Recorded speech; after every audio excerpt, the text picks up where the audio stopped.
تو مفتی صاحب پھر اس روایت کا کیا معنی اور مفہوم ہوگا، اور اس کی کیا حقیقت ہوگی کہ نبی علیہ السلام نے فرمایا تھا کہ عمار کو ایک باغی گروہ قتل کرے گا، جبکہ عمار رضی اللہ تعالیٰ عنہ تو حضرت امیر معاویہ کے گروہ سے ہی شہید ہوئے ہیں؟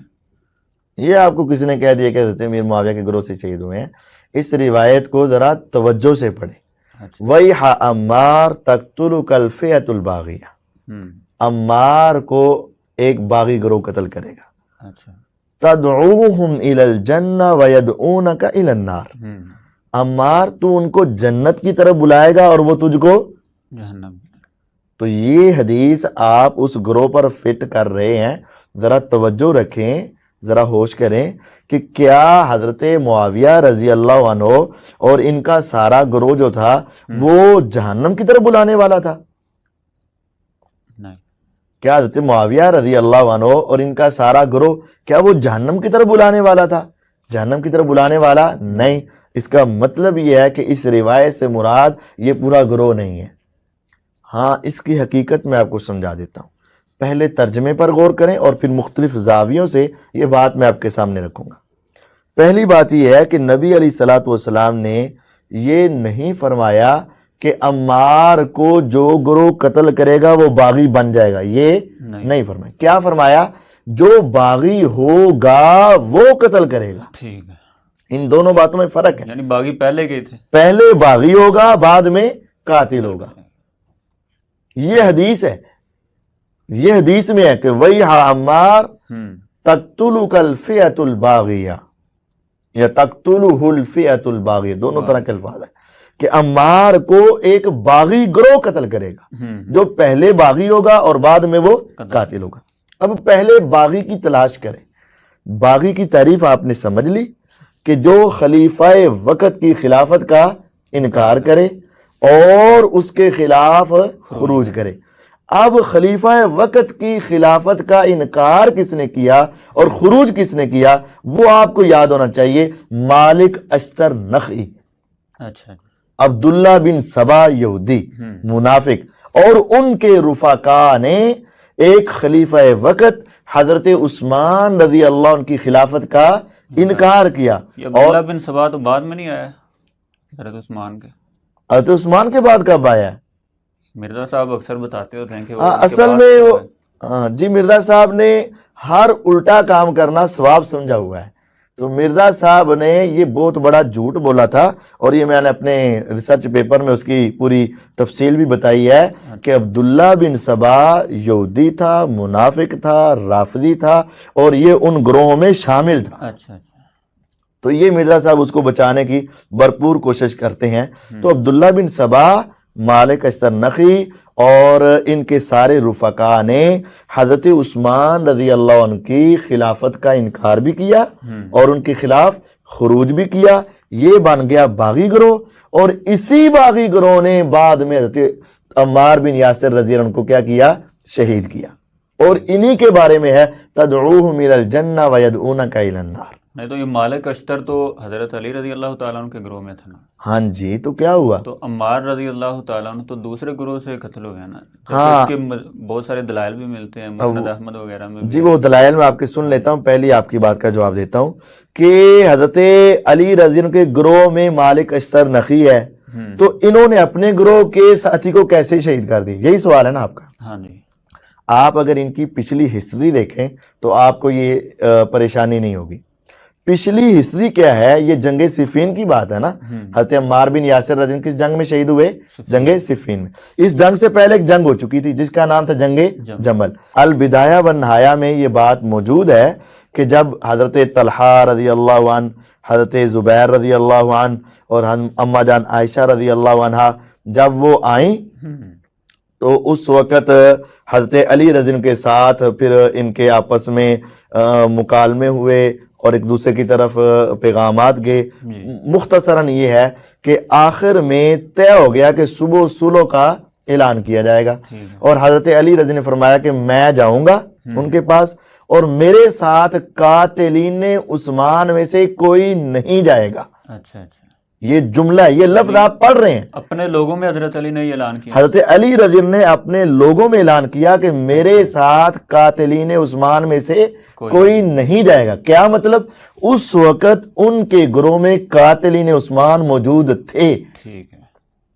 قاتلین عثمان موجود تھے اور حضرت علی رضی اللہ عنہ کو معلوم تھے. یہ بات آپ کے سامنے سکرین کے اوپر موجود ہے کہ میرے ساتھ قاتلین عثمان میں سے کوئی نہیں جائے گا. اب ان کو سمجھ آ گئی کہ اگر یہ وہاں چلے گئے، صلح ہو گئی، تو پھر تو ہمارے خون پر صلح ہوگی.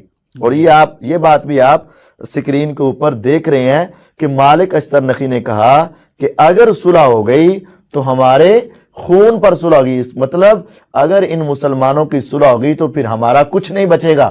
ٹھیک ہے. پھر اس وقت انہوں نے کیا کیا کہ صبح ہوتے ہی، ابھی سورج طلوع نہیں ہوا تھا، سورج نہیں نکلا تھا، انہوں نے ایک دم سے دوسرے گروہ پر حملہ کر دیا اور اپنے بھی گروہ کے کچھ لوگوں پر حملہ کر دیا. یعنی دونوں طرف انہوں نے کیا کیا؟ حملہ کیا. اپنے بھی کچھ مارے اور ان کے بھی کچھ شہید کیے. انہوں نے سمجھا کہ حضرت علی نے غداری کر دی اور وعدے کو توڑ دیا. انہوں نے سمجھا کہ حضرت زبیر رضی اللہ عنہ نے غداری کی اور وعدے کو توڑا. پھر کیا ہوا؟ جنگ بھڑک اٹھی. یعنی یہ پچھلا واقعہ ہمیں بتاتا ہے کہ حضرت علی رضی اللہ عنہ کے ساتھ قاتلین عثمان بھی شامل تھے. اور دوسری یہ بات بھی ہے کہ وہ کبھی بھی صلح کو پسند نہیں کرتے تھے اور وہ اپنے بندوں کے اوپر بھی خود بخود حملہ کر کے اپنی جان بچانے کی کوشش کیا کرتے تھے. تو جب ان کی سابقہ زندگی ایسی ہے تو ہمیں تو نبی علیہ السلام نے پہلے ہی خبر دے دی تھی کہ دیکھنا دو مسلمان گروہوں کے درمیان اختلاف ہوگا، عمار کو باغی قتل کریں گے، عمار کو باغی قتل کریں گے رضی اللہ عنہ. تو آپ نے پیشین گوئی دی اور وہ حرف بحرف پوری ہوئی اور عمار بن یاسر رضی اللہ عنہ کو باغی گروہ نے قتل کیا تھا اور انہوں نے ہی الزام دوسرے گروہ پہ لگا دیا. اور کیا آپ کو معلوم ہے حضرت عمار بن یاسر رضی اللہ عنہ وہ خود بھی اپنی اور اپنے سامنے والی جماعت یعنی امیر معاویہ رضی اللہ عنہ کی جماعت کو باغی نہیں سمجھتے تھے. حضرت عمار بن یاسر رضی اللہ عنہ ایک حدیث نبوی کی وجہ سے حضرت معاویہ رضی اللہ عنہ کے گروہ کو اہل ایمان میں سمجھتے تھے، باغی نہیں سمجھتے تھے. یہ آپ سکرین پر دیکھیں، امام بخاری رحمہ اللہ کی یہ تاریخ ہے اور اس کے اندر یہ بات سند صحیح ثابت ہے. آپ دیکھ رہے ہیں کہ امام بخاری رحمہ اللہ کہتے ہیں حدثنی مکی بن ابراہیم، مجھے مکی بن ابراہیم نے بیان کیا، وہ کہتے ہیں عبید اللہ بن ابی زیاد نے، وہ کہتے ہیں مجھے عبد الکریم بن ابی المخارق نے، وہ کہتے ہیں مجھے سعید بن عامر القرزی نے، وہ کہتے ہیں مجھے ام عمارہ نے بتایا. وہ کہتی ہیں کہ حضرت عمار رضی اللہ عنہ بیمار ہو گئے. تو جب بیمار ہوئے تو بعد کے خیالات اور وسوسے آنے لگے کہ شاید حضرت عمار رضی اللہ عنہ فوت ہو جائیں.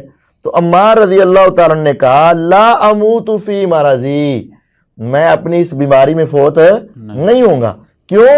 حدثنی حبیبی رسول اللہ صلی اللہ علیہ وسلم، مجھے میرے محبوب رسول اللہ صلی اللہ علیہ وسلم نے یہ حدیث بیان کر رکھی ہے کہ انی لا اموت الا قتلا بین فئتین مومنتین، کہ میں تو مومنوں کے دو گروہوں کے درمیان قتل کیا جاؤں گا. یعنی دوسری روایات کے اندر عظیمتین کے الفاظ آ رہے ہیں، وہ ایک الگ بات ہے، وہ حدیث ابھی آپ کو سناتا ہوں. یہاں مومنین کے الفاظ، مومنتین کے لفظ آ رہے ہیں کہ نبی علیہ السلام نے مجھے فرمایا تھا اے عمار تو دو مومن گروہوں کے درمیان قتل کیا جائے گا. یعنی دو باتیں یہاں سے سمجھیں. دو مومن گروہوں سے مراد کون کون سے گروہ ہیں؟ ایک حضرت علی رضی اللہ عنہ کا گروہ اور ایک حضرت امیر معاویہ کا گروہ. حضرت عمار بن یاسر کو نبی علیہ السلام نے یہ حدیث سنا رکھی تھی اے عمار تم شہید ہوگے اور دو مومن گروہوں کے درمیان شہید ہوگے. تو دونوں گروہ پھر کون سے ہوئے؟ مومن. جب مومن ہوئے اس میں کہا گیا کہ دوسرا مومن گروہ آپ کو قتل کرے گا، یہ نہیں، دونوں مومن ہو گئے. ہاں جی. تو پھر وہ باغی نہ ہوئے، کیونکہ جو مومن ہوتا ہے وہ باغی نہیں. جب باغی ہوتا ہے تو وہ ایمان اور اسلام کو اپنی گردن سے اتار دیتا ہے، وہ اسلام کو اپنی گردن سے اتار دیتا ہے. باغی ہے تو مومن نہیں، مومن ہے تو باغی نہیں. نبی علیہ السلام نے ان کو مومنتن کہہ کر یہ بات حضرت عمار کو بتا دی تھی اور عمار رضی اللہ عنہ کا عقیدہ تھا کہ یہ دونوں گروہ مومن ہوں گے. اور دوسری بات نبی علیہ السلام نے بینا مومنتین، بینا فئتین مومنتین کہا ہے. ٹھیک ہے، کہ دو مومن گروہوں کے درمیان میں ہوں، یعنی یہ نہیں کہ ایک مومن تجھے مارے گا یا دوسرا مومن تجھے مارے، ان دونوں کے درمیان میں تم قتل کر دیے جاؤ گے، اور درمیان میں وہی تھے، وہ جو باغی تھے انہوں نے قتل کیا ہے۔ یعنی ان دونوں گروہوں کو نبی علیہ السلام نے مومن نامینیٹ کیا ہے، بے شک مومن اور کا ہے، باغی الگ حدیث میں آ رہا ہے، اور وہ باغی وہ مراد ہے۔ باغی وہ مراد ہو۔ اب یہ دو مومن ہو گئے گروہ، اور حضرت عمار کو مارنا ہے باغیوں نے، تو کل کتنے گروہ تھے؟ 3۔ ایک حضرت امیر معاویہ کا گروہ، صحیح، ایک حضرت علی رضی اللہ عنہ کا گروہ، اور ایک باغی گروہ۔ یہ کل کتنے ہیں؟ 3 3۔ ہو گئے۔ باغی گروہ جو حضرت عثمان رضی اللہ عنہ کی بغاوت کرنے والا تھا، اس نے حضرت عمار کو شہید کرنا تھا، تو وہ بغاوت کرنے کے بعد وہ اس دنیا سے چلا تو نہیں گیا تھا، وہ کہاں تھا بھلا؟ حضرت عمار رضی اللہ عنہ کے گروہ کے اندر ہی شامل تھا، علی رضی اللہ عنہ کے گروہ کے اندر ہی شامل تھا۔ تو یہ علی اور معاویہ کے گروہوں کو حدیث میں مومنتین کہا گیا، اور وہ باغی تھے، اور حدیث میں یہی کہا گیا کہ باغی گروہ ہی قتل کرے گا، اور انہوں نے قتل کیا۔ یہ تو نبی علیہ السلام کی پیشین گوئی تھی، یہ پوری ہو گئی۔ پھر اس حدیث کو، حدیث عمار کو دیکھیں، اس کا اگلا جملہ ہے کہ عمار تو ان کو جنت کی طرف بلائے گا اور وہ تجھ کو جہنم کی طرف، دوزخ کی طرف۔ تو کیا آپ یہ سمجھیں گے کہ یہ سارا گروہ حضرت معاویہ اور ان کے ساتھیوں کا گروہ جہنم میں ہے؟ اگر یہ جہنم ہے تو پھر حضرت عائشہ کے بارے میں بھی تم نے یہ گندی زبان بولنی پڑے گی، لیکن جب وہاں نہیں بولتے تو ان کے بارے میں بھی بول نہیں سکتے۔ اور پھر یہ بات بھی ذہن میں رکھیں کہ جب حضرت نبی علیہ السلام نے ان کو مومنتین کہہ دیا حدیث عمار کے اندر کہ عمار تو مومنوں کی 2 گروہوں کے درمیان قتل ہوگا، جب نبی علیہ السلام نے مومنتین کہہ دیا تو یہ نبوت کی زبان سے سرٹیفکیٹ ہے کہ وہ باغی نہیں ہے بلکہ کیا ہے؟ مومنہ ہے۔ نبوت کے بعد حضرت علی کی زبان سے بھی یہ سرٹیفکیٹ ہے کہ ہمارے اور ان کے مقتول کدھر جائیں گے؟ جنت میں جائیں گے۔ تو گویا کہ انہوں نے بھی ان کو جنتی کہہ کر باغیوں سے خارج کر دیا ہے۔ اور اب میں آپ سے ایک سوال کرتا ہوں کہ نبی علیہ السلام کی حدیث ہے کہ میرا یہ بیٹا حضرت حسن رضی اللہ عنہ مسلمانوں کی 2 عظمت والی جماعتوں کے درمیان صلح کروائے گا۔ مسلمانوں کی 2 عظمت والی جماعتوں کے درمیان کیا کروائے گا؟ وہ صلح کن کے درمیان ہوئی تھی؟ حضرت علی کے بعد حضرت حسن آئے، حضرت حسن رضی اللہ عنہ کے گروہ اور حضرت معاویہ کے گروہ میں صلح ہوئی۔ نبی کی نبوت کی زبان سے ان کو مومنتین کہا گیا، عظیمتین کہا گیا، مسلمین کہا گیا، اور پیغمبر علیہ السلام اس صلح کی تعریف کر رہے ہیں۔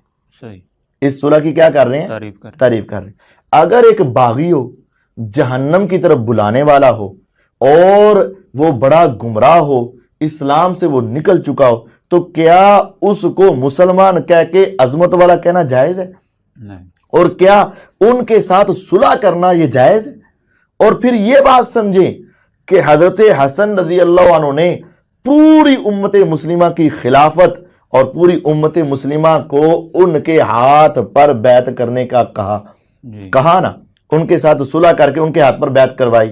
تو کیا نعوذ باللہ آپ یہ تصور کر سکتے ہیں کہ حضرت حسن رضی اللہ عنہ نے پوری امت مسلمہ کو ایک باغی کے ہاتھ پہ اکٹھا کر دیا، ایک جہنمی کے ہاتھ میں اکٹھا کر دیا، ایک جہنم کی طرف بلانے والے کے ہاتھ میں؟ اصل میں یہ توہین صرف حضرت امیر معاویہ کی نہیں ہے، یہ توہین حضرت حسن کی بھی ہے، اور نبی علیہ السلام کی بھی توہین ہے۔ دیکھیں، اس طرح غور کریں، جو شخص یہ کہتا ہے کہ حضرت معاویہ باغی تھے تو حضرت حسن نے آ کے ان کی بیعت کر لی، ان کے حق میں بیٹھ گئے، تو باغی کے حق میں بیٹھنے والا بھی تو غلط ہوا نا پھر۔ نعوذ باللہ، ان ظالموں کے دلوں میں حضرت حسن کی بھی دشمنی ہے، اور یہ ان کو بھی توہین کرتے۔ اسی وجہ سے آپ کبھی جلدی ان کی زبانوں سے حسین کے نعرے تو سنیں گے لیکن حسن کے نعرے نہیں سنیں گے، رضی اللہ عنہما۔ یعنی اس وقت بھی انہوں نے مخالفت کی تھی، اس وقت بھی مخالفت کی تھی، ٹھیک ہے، اور آج بھی غلطی، آج بھی اس کو غلطی سمجھ رہے۔